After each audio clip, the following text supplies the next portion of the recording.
दोस्तों रिलायंस पावर की बात करें तो स्टॉक में फिर से 10% का अपर सर्किट लग गया आज। पिछले 2 दिन में ही 20% की ज़बरदस्त तेजी बनी है स्टॉक के अंदर। और इसके पीछे सबसे बड़ी वजह कंपनी ने अपने सारे के सारे डेट को क्लियर कर दिया है। कंपनी पूरी तरह से कर्ज मुक्त हो चुकी है और इसके बाद अब पॉजिटिव माहौल बन रहा है और ब्रोकरेज हाउस अब बहुत ज़्यादा बुलिश है रिलायंस पावर को लेकर। आने वाले समय इसके क्या टारगेट रह सकते हैं और अनिल अंबानी आने वाले समय कंपनी को लेकर किस तरह से आगे बढ़ेंगे, इन सारी संभावनाओं को तलाशने की कोशिश करेंगे।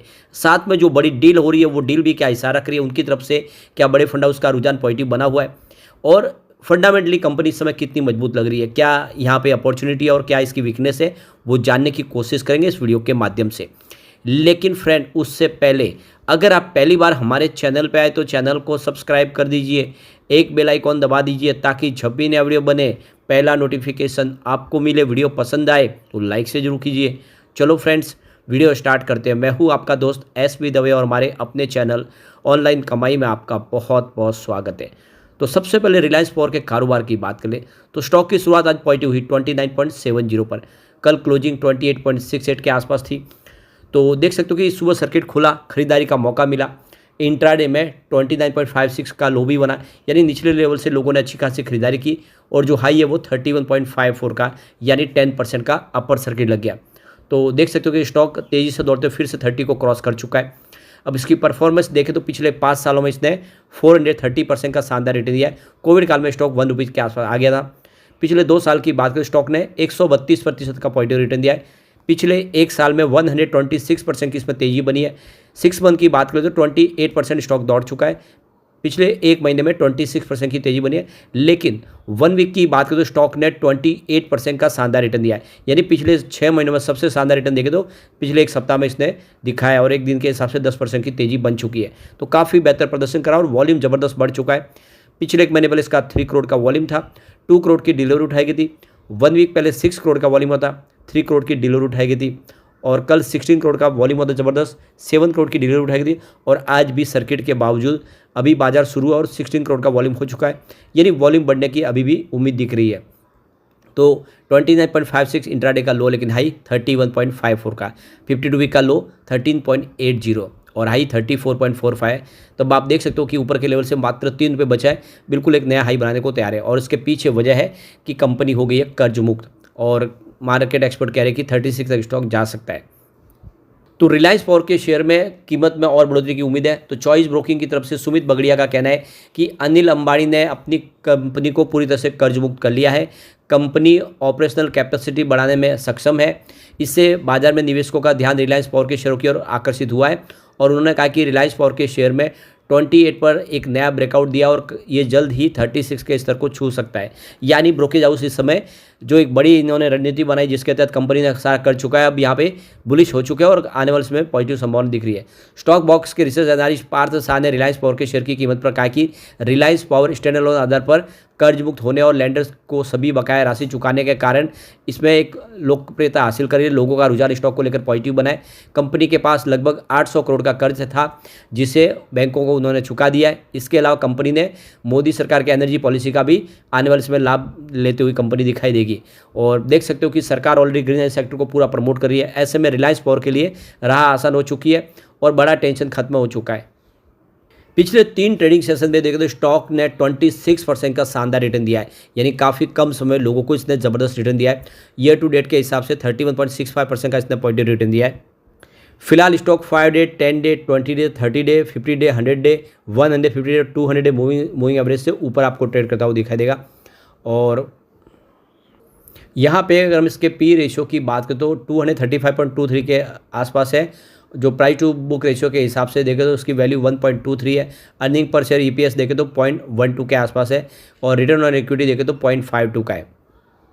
तो यहाँ पे रिलायंस पावर को लेकर एंजल वन के ओशो कृष्णन का कहना है कि स्टॉक शॉर्ट टर्म में 32 से 34 के लेवल तक जा सकता है।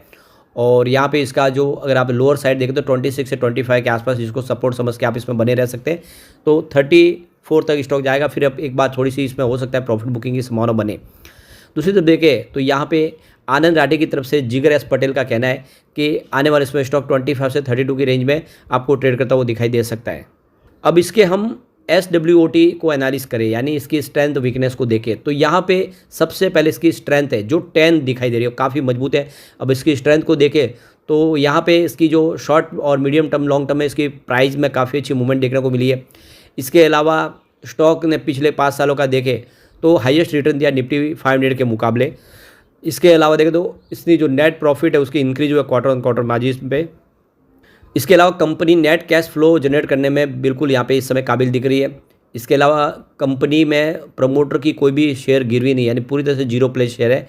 एफआई का तरफ से निवेश काफ़ी ज़्यादा अच्छा रहा है, एफआई इसमें अपनी होल्डिंग को बढ़ा रहे। इसके अलावा पिछले 1 महीने में 20% से ज़्यादा का स्टॉक ने रिटर्न दिया है। म्यूचुअल फंड ने अपनी होल्डिंग इंक्रीज की है लास्ट क्वार्टर में। और इसके अलावा देखें तो हाई वॉल्यूम हाई गेन के साथ में ये स्टॉक ट्रेड करता हुआ दिखाई देगा। इसके अंदर आप देखें तो प्राइस के इसकी जो है वो अपने इसके इंडस्ट्रीज के मुकाबले इसका बेहतर प्रदर्शन करता हुआ दिखाई देगा। तो ये इसकी सारे के सारे यहाँ पे आप देख सकते हो कि आपको स्ट्रेंथ दिखाई देंगे। और 15 यहाँ पे अपॉर्चुनिटी भी है, जो बड़ी बात है। वीकनेस इसकी मात्र 6 है और थ्रेड्स 5 है। तो यहाँ पे पलड़ा भारी देखें तो स्ट्रेंथ और अपॉर्चुनिटी का जो काफ़ी ज़्यादा है, वीकनेस भी है लेकिन उसके मुकाबले इसका प्रदर्शन बेहतर है। अब यहाँ पे कुछ बड़ी डील हुई है, उन डील की तरफ चलते हैं, वो क्या इशारा कर रही है। तो यहाँ पे देख सकते हो कि सुबह सुबह 9:15 पर 30.35 की प्राइस से 15,77,000 शेयरों की एक बड़ी खरीदारी हुई। फिर उसी समय 9:15 पर 29.80 की प्राइस से 15,95,000 शेयरों की एक प्रॉफिट बुकिंग हुई। फिर 9:51 पर 31 की प्राइस से 10 लाख शेयरों की एक खरीदारी और हुई। तो उसके बाद 9:59 पर 31.04 की प्राइस से 19,70,000 शेयरों की एक खरीदारी और हुई। फिर 10:55 पर 31.45 की प्राइस से 26,71,000 शेयरों की फिर से एक प्रॉफिट बुकिंग हुई, यानी कुछ बड़े फंड हाउस ने यहाँ पे प्रॉफिट बुकिंग भी की है। फिर 11:21 पर 31.51 की प्राइस से 30 लाख शेयरों की एक बम्पर खरीदारी हुई, किसी बड़े फंड हाउस ने जम के खरीदारी की।